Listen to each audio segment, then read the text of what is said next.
Bill for America here. Thank you for watching. What I'm going to tell you about happened on a dusty road in Israel with Israeli soldiers manning a military checkpoint and a Palestinian boy with a bomb hidden under his coat walking towards them. Now, this story happened about 5 years ago, and I didn't make a copy of it. I wish I had, because it's a story that I just can't forget. You see, the boy with the bomb was a mentally retarded teenager who was often seen wandering the streets of his Palestinian neighborhood.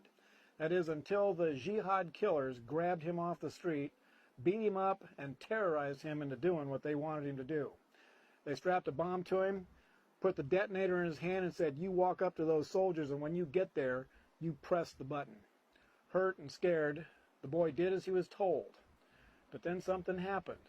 As he was approaching the Israelis, his coat came open and the soldiers saw the bomb. They dived for cover and they leveled their rifles at that boy. And then something else happened. The boy started to cry, and not one single Israeli soldier pulled the trigger. They yelled at him to stand still, don't move, and believe it or not, a lone Israeli soldier stepped out from behind his protective barricade, walked up to that boy, and disarmed the bomb. Now that is the heart of an Israeli. That's the difference between Israel and the Palestinians. The Palestinians saw that boy as a mule that they could abuse and beat up and send to his death as they delivered yet another bomb to splatter more Jewish blood on the landscape. But to the Israelis, that boy was a life worth saving. Now, when a Palestinian gets hurt, do you think they take him to a Hamas hospital? No.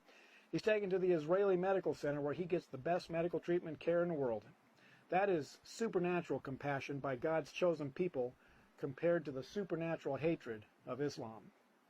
Now, on 9/11, 2001, I was horrified watching people plummet to their deaths from the burning World Trade Center, and I remember the message the nation of Israel sent to America. It said, "Today we are all Americans." And I also remember the Palestinians. They sent us a message too. They were laughing and cheering and dancing in the streets. That was the day I knew who the enemy was. And I'm sad to say that many in America still don't know who the enemies are. Those who denounce Israel and support the Palestinians are ignorant, and their acts are shameful. I stand with Israel because I know the Israeli heart, and it's the same as mine. I choose life over death and compassion over evil.